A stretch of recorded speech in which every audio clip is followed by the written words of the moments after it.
Hey, bro, hit my intro. What's happening, my visionaries? It's your man, J Rock. Back in effect, I'm live and direct, and I'm coming at your neck with yet another video, baby. The video, man, as always, just like, subscribe if you want to. If you don't, then just do it if you want to do it, because Jesus said this was the right thing to do.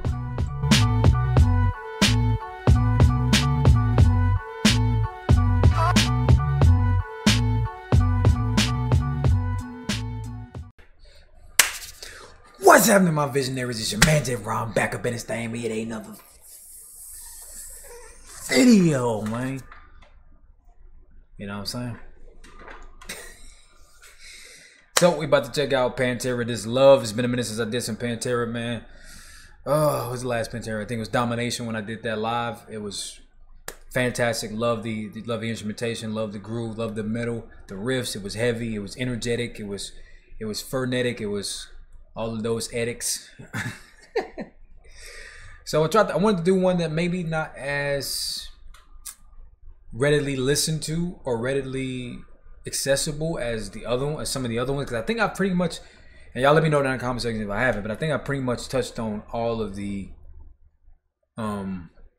popular ones. I did Cowboys from Hell, I did Walk, I've done the Domination, the live version, and what else have I done? I did Cemetery Gates. So I pretty much done, like, hit the list on the more popular, the more well-known songs. So I said I wanted to do some deep cuts after that. So, and actually a deep cut that I like, but I'm not going to react to it because I already heard it, but it's Tens by Pantera. I forgot which album that was. I think it was one of her earlier albums. I actually heard that song on a old school Dragon Ball Z movie. It was a Broly 1990. It came out in the 90s, early 90s, late 90s. Yeah, back when they used to put metal music in DBZ movies, which I wish they would do because it just gave it a different edge. I mean, it's kind of cliche, kind of corny a little bit. I feel it, but it's like it makes it the scenery just feel more like, man, it makes the scenery feel more intense, more badass, more like, come on, let's go. That's my favorite Broly, by the way, the one that talks shit. You know what I'm saying? Go check it out if you haven't. As always, without further ado, put on my headphones of truth, bam, we gonna do what it do. Pantera, this love. And I would love for you to hit that like, subscribe button. You know why? Because that's the bottom line. Oh, wrong one. Because J Rock said so. It ain't the same when I put my name in it. Don't roll off the tongue. Let's go. Let's do it. Okay, so first of all, before we even get into it, I love this technique that I've heard Pantera use, and I've heard a lot of metal bands use this particular technique, especially when they have a slower pace song, a slower tempo song. They do this acoustic guitar with a chorus pedal on it, and it just gives this interesting quality of just floating on the track. You know what I mean? It's great atmosphere. Let's get back into it though.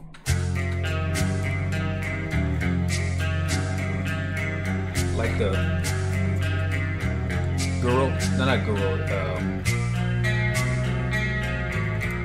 Hold up. Yeah, I think that's a cabasa.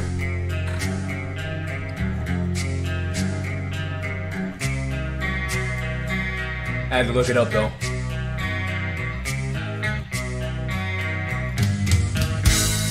I like these chords.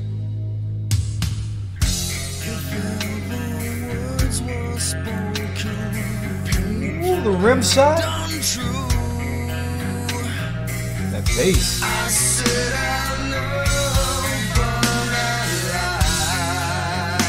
The harmony.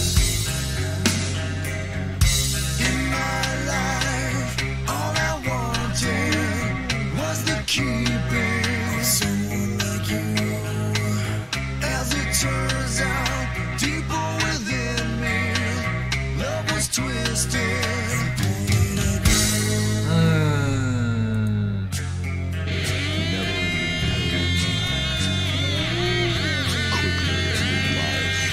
Tone of that guitar, the way that came in.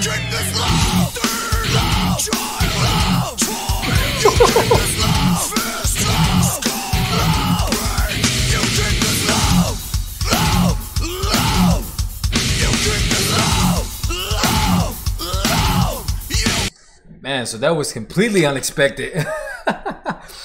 I thought the song was about to just be just drone. I mean, not necessarily drone. I don't want to make it derogatory, but I thought the song was gonna just be this slower build up. It was gonna build up, and it did build up. But I wasn't expecting it to build up and then crescendo that fast.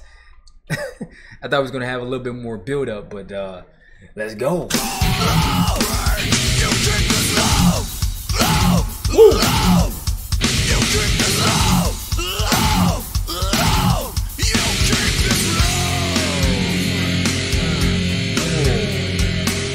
That guitar right there, man.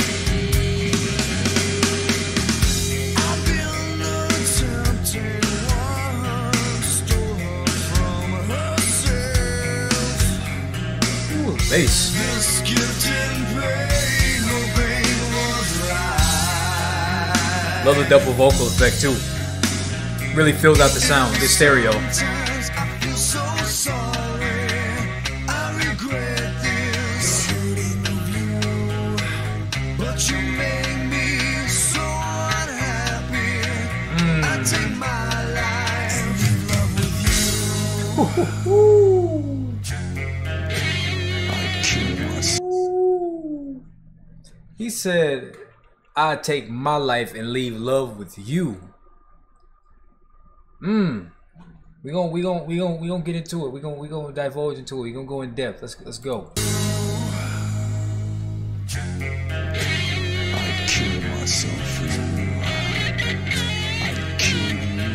This guitar noise is chorus, man.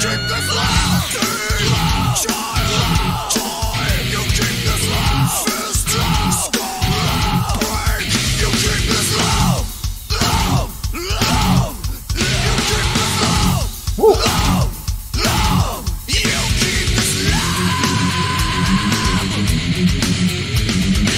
Woo.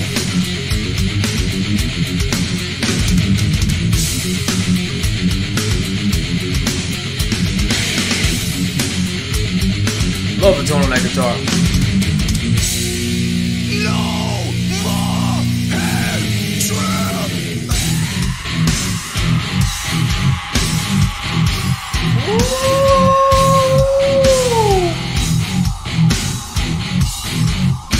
I mean, they're going off. They're going off, man. God. My goodness.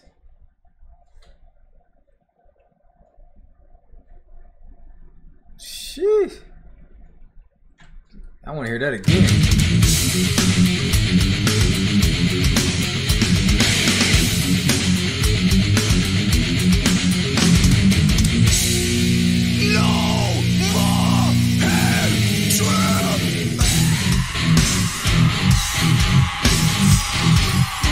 That riff is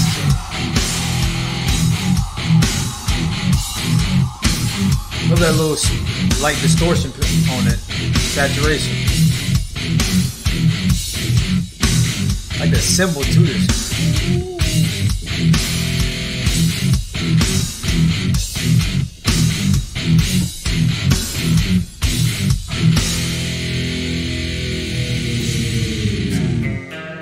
And it goes back like.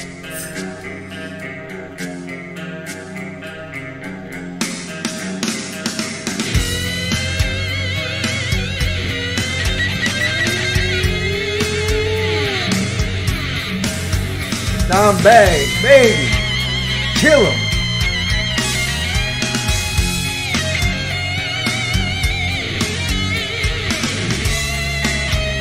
Oh, that chord change right there.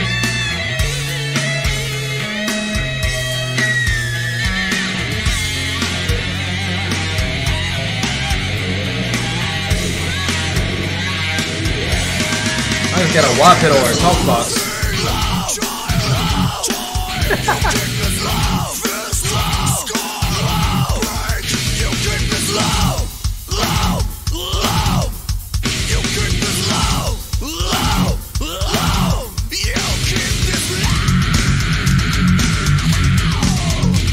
riff, man. You keep this low. You keep this low. You keep this low. You keep this low. That song is spicy. Ooh, the breakdown.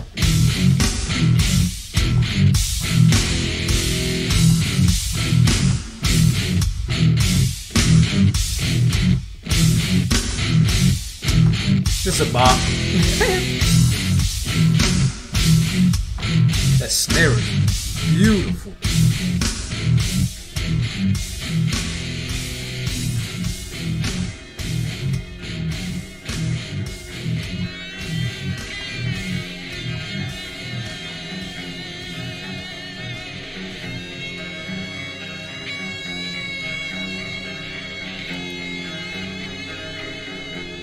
I didn't like that transition at the end right there. That was a kind of...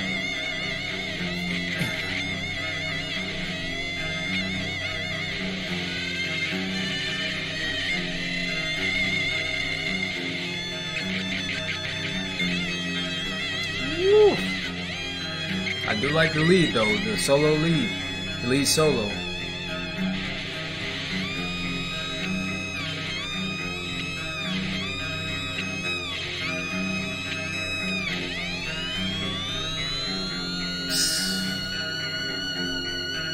The frequency, the pitch, come on, dog. The sustained note. I don't know why I just cut off like that. It might be because of this video that I'm watching, but man. Sheesh. Man, I had to put on my motherfucker. I had to keep my head from exploding. You know what I'm saying? Woo! What a... If ballads were like that, I would listen to all ballads. It still technically could still be considered a ballad, a rock ballad, a metal ballad. Hey, make it a standard. You know what I'm saying? This is way better than that sappy, lovey-dovey. Now, don't get me wrong. I like the sappy, lovey stuff, not because of the content of the song or not the content of the lyrics or the, you know. But I love it. I love the ballads because they usually tend to have great compositions, great musical arrangements, very atmospheric, very serene in sound. But I definitely don't mind this as being a quote-unquote love song, a ballad.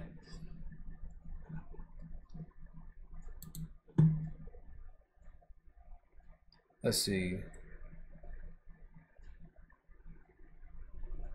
Yeah, shout out to that man Dombag. God bless your soul, dog. Beast. Alright, if ever words were spoken painful and untrue, I said I love, but I lied. If ever words were spoken painful and untrue, I said I love, but I lied. He's saying that, man. I told this individual, I expressed this individual that I had love for them that I actually in reality did not have, that I did not possess for them. I lied to get something that I wanted. In my life, all I wanted was the keeping of someone like you. As it turns out, deeper within me, love was twisted and pointed at you. Never-ending pain quickly ending life. So he said, in my life, in his life, all he ever wanted, all he ever desired was the keeping of someone like you. So all he wanted was to keep someone, as almost like a trophy, as an object of his desire, right? But he says, it turns out deeper within me, love was twisted and pointed at you. He's saying, man, and to my surprise, in actuality, the love from the beginning, to me, I interpret that as it being, it's a facade to me. Love was twisted. The love was twisted. It never was real and pointed at you. Never ending pain, quickly ending life. So to me, I interpret that as he's saying that there's a pain for this individual, this woman or I'm going to assume it's a woman that's never ending, but quickly ending life. I don't know if he means literally quickly ending her life or meaning the life of the relationship that they had. Could be like the aforementioned line of, he said he loved, but he lied. So maybe that life, the life of the relationship that they had quickly ended. And the chorus is, you keep this love. The crazy ass chorus is, you keep this love thing, love, child, love, toy. So this is, to me, I interpret that as being the frantic and almost manic pace of his thought processes when it pertains to this love. It's like, you can keep this love thing. I don't want it. Love, child, love, toy. Maybe he's saying that he proceeds it. I mean, maybe he's just going back and forth for himself, because in the preceding line, he's like, you keep this love, fist, love, scar, love, break. Maybe talking about it was abusive. It was an abusive relationship. Could be. He's saying, you keep this love, you keep this love, you keep this love. He's saying, you can have this love. I don't want it. It was built on a lie. It was predicated on a lie. It never was real. He said, I've been the tempting one, stole her from herself. This gift in pain, her pain was life. So I had been the tempting one, stole her from herself. So he's saying that I was the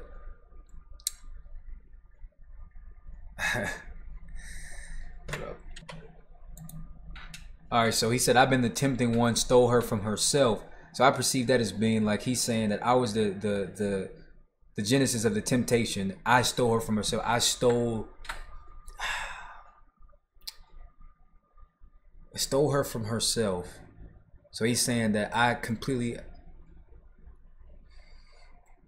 manipulated this individual to go against her better judgment. That's how I perceive that. I'm gonna say that. This gift in pain, her pain was life.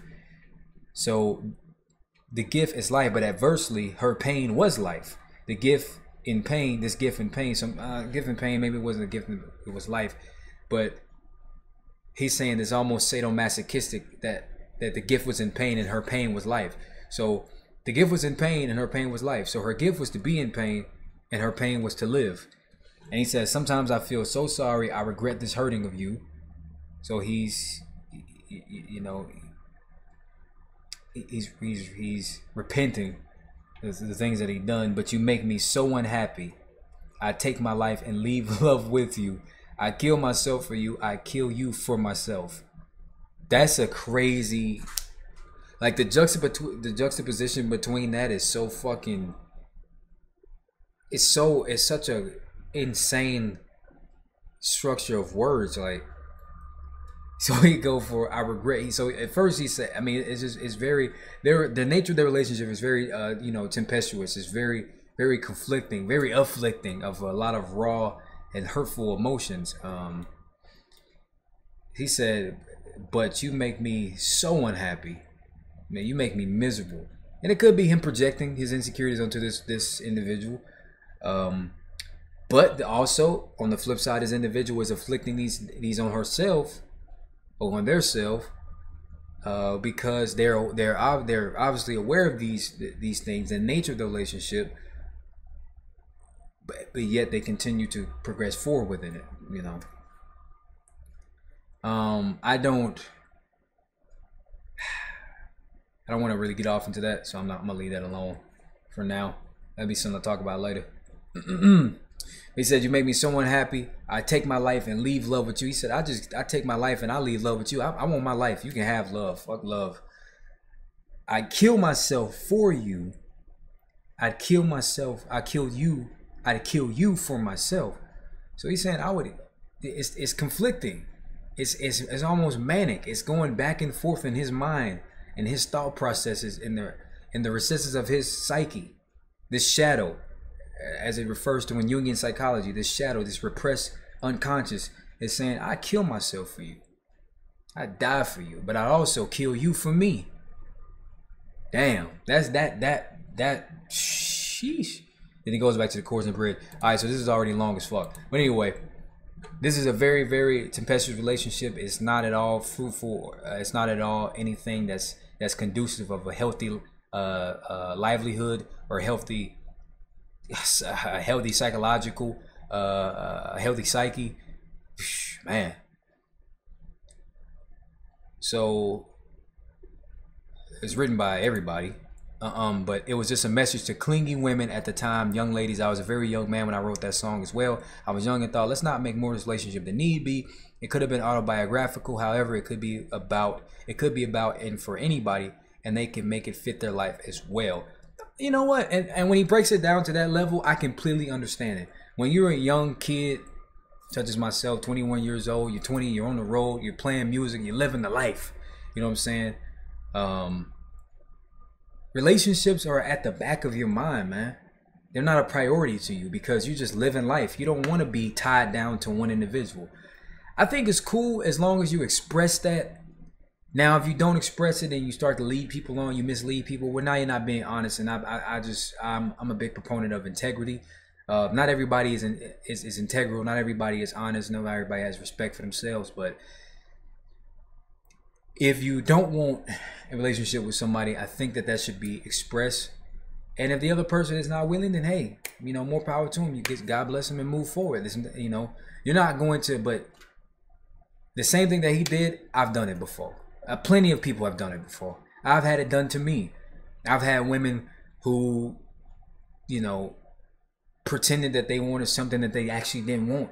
And, you know, back then it was hurtful because I wasn't secure within myself and I didn't understand it. But as I got older, I realized, you know what? I'm kind of apathetic towards the whole thing. I really don't give a fuck. People are people, and I don't understand people, how they operate all the time. But it's not my job, nor is it my position to try to figure out why people do what they do. I just do what I do, and I just keep on moving forward. So if I was, you know, if I was with somebody back then and they left me, I blamed them. I turned inwardly and blamed it on myself. Now, I don't even blame anybody because there's nothing to blame. It just is what it is. It's reality. So having emotional intelligence is, once again, is not the complete. You know, you don't disavow from your emotions. You don't disengage. You know, you don't become completely lethargic with your emotions. You realize that you have emotions like anybody else. We ain't fucking robots. If you don't have emotions, you're probably a fucking psychopath or a sociopath. You know what I'm saying? You might want to get help. But, and I ain't here to diagnose nobody. I'm not a clinical professional. But I will say that the emotional intelligence is understanding the emotions and coming to a rational conclusion of saying it just is what it is. People feel things, and you know, hey, if you break up with me, you can't come back. Maybe I'll think about it, whatever. But it's not a priority. And when it's not a priority, when you don't pedestalize relationships, you can live life freely. Because the people who are in your life, they're in your life because they want to be. And the people that aren't, there's the door. Don't let the doorknob split you with a good low hit you. You know what I'm saying? And with that, I almost said it. And as always, visionaries, I salute to you. Remember, I always say blessed, never stress. Remember, always do your very best. Live, love life. Because why? Life is beautiful. That's why. And that's the bottom line. Because J. Roz said so. And I'm out. Whew. Deuces. Wow. Living off borrowed time, the clock tick faster. That'll be the hour they knock the slick blaster. Dick Dastardly and Muttley with sick laughter. A gunfight and they come to cut the mix master. ICE Cole, nice to be old. Y2G Steve twice to threefold. He sold scrolls, low and behold. Know who's the illest ever, like the greatest story told. Keep your glory gold and glitter. For half of his niggas to take him out the picture. The other half is rich and it don't mean shit to. Villain, a mixture between both with a twist of liquor. Chase it with more beer. Taste it like truth for dear. When he at the mic, it's like the place get like, oh yeah. It's like they know what's about to happen. Just keep your eye out like I capping. Is he still a fly guy clapping if nobody ain't hear it? And can they testify from in the spirit? And living the true gods, giving y'all nothing but the lick like two broads. Got more lyrics than the church got ooh lords. And they hold the mic in your attention like two swords. Either that, or either one with two blades on it. Hey you, don't touch the mic like it's AIDS on it. Yeah, it's like the end to the means. Fuck type of message that sends to the fiends. That's why he bring his own needles and get more cheese than Doritos, Cheetos or Fritos. Slip like Freudian.